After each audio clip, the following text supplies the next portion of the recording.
বাগনানে উপপ্রধানের বাড়ির সামনে খুন বিজেপি নেতা। আনটিলার বিজেপি নেতা খুনে গ্রেপ্তার করা হচ্ছে 9 জনকে। ঘটনাস্থল পরিদর্শনে সিআইডি টিম ও ফরেন্সিক দল। নমুনা সংগ্রহ ফরেন্সিক দলের। বাগনানে বিজেপি নেতা খুন এবং এই ঘটনায় ইতিমধ্যেই 9 জনকে গ্রেপ্তার করা হয়েছে বলে জানা যাচ্ছে।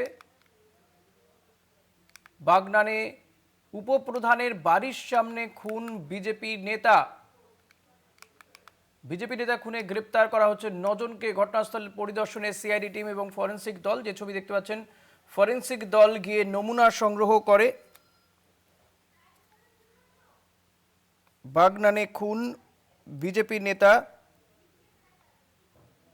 তৃণমূলের উপপ্রধানের বাড়ির সামনে তৃণমূল নেতা খুন। রূপম দাস হচ্ছে আমার সঙ্গে। রূপম, ফরেন্সিক দল যায় সেখানে, পরিদর্শন করে সিআইডি টিমও। কি কি তথ্য তারা পেয়েছে? এই ঘটনায় 9 জনকে গ্রেপ্তার করা হয়েছে, কি অভিযোগ উঠছে? কয়েকদিন আগে বাগনান আনটিলার যে উপপ্রধান, তৃণমূলের যে উপপ্রধান, তার বাড়ির সামনেই কিন্তু বিজেপি নেতাকে খুন হতে হয়। তবে কে বা কারা খুন করেছে এখনো পর্যন্ত কিন্তু জানা যায়নি। ইতিমধ্যেই কিন্তু এই ঘটনাকে কেন্দ্র করে 9 জনকে পুলিশ গ্রেপ্তার করেছে। ইতিমধ্যে রাজ্যের মুখ্যমন্ত্রী কালকে কিন্তু ঘোষণা করে দিয়েছেন যে এই যে বিজেপি কর্মী তার বাড়িতে 4 লক্ষ টাকা অনুদান এবং বাড়ির একজনকে চাকরির প্রতিশ্রুতিও দিয়েছেন। পাশাপাশি জিনিস জানিয়ে রাখবো, তার পাশাপাশি একটা কথা কালকে সিএম বলেছিলেন, শুভেন্দু অধিকারী বলেছিলেন যে এটি যেন পূর্ণাঙ্গ তদন্ত করা হয়, তার জন্য সিআইডির ওপর কিন্তু এই দায়িত্ব কিন্তু তিনি দিয়েছিলেন। ঠিক তৎক্ষণাৎ আজকে ঠিক বিকেল 4টের সময় সিআইডির 12 জন সদস্য তারা কিন্তু অফিসার তারা আসেন, এসে তারা হচ্ছে সেখানে যান এবং তার সঙ্গে আরো 3 জন ফরেন্সিক তারাও কিন্তু আসেন।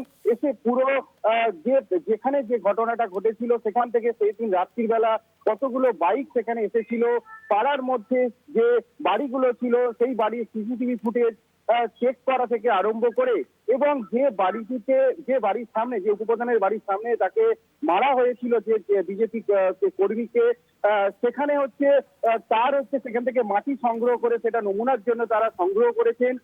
পাশাপাশি তোমাদের জিনিস জানিয়ে রাখবো ঋষিকেশটা, এই যে পুরো ঘটনাটা, এই ঘটনাকে কেন্দ্র করে কিন্তু আগামীকাল কিন্তু ওপর মহল থেকে ডিজিও আসতে পারেন, এটাও কিন্তু পুলিশ মারফত সূত্রে কিন্তু পাওয়া যাচ্ছে।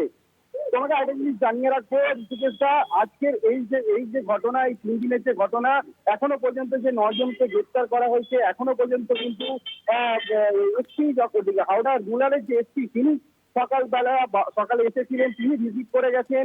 তাকে যখন একান্ত সাক্ষাৎকারে যখন জিজ্ঞেস করা হয়, তিনি পুরোপুরি ভাবে বলেছেন আমরা তাকে খোঁজার চেষ্টা করছি, তদন্ত হচ্ছে, খুব শিগগিরই হয়তো যে উপপ্রধান তাকে হয়তো অ্যারেস্ট করা হতে পারে।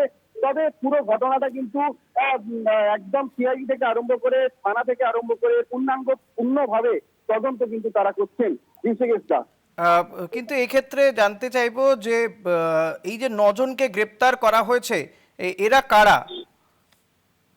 দেখো, যেটা যেটা পুলিশ সূত্রে যেটা জানা যাচ্ছে সেটা হচ্ছে যে উপপ্রধান যিনি আছেন ওখানকার, যিনি তৃণমূলের উপপ্রধান আনটিলা অঞ্চলের, তারই কিন্তু অনুগামী এটাই কিন্তু জানা যাচ্ছে। তবে তারা তাদের নিজের আত্মীয় কিনা সেটা এখনো পর্যন্ত কিন্তু জানা যায়নি। তবে সেটা এখনো তদন্ত সাপেক্ষ। পুলিশ এই ব্যাপারে কিন্তু কোনোভাবে মুখ খুলছে না। ধন্যবাদ রূপম। কথা বলছিলাম প্রতিনিধি রূপম দাসের সঙ্গে।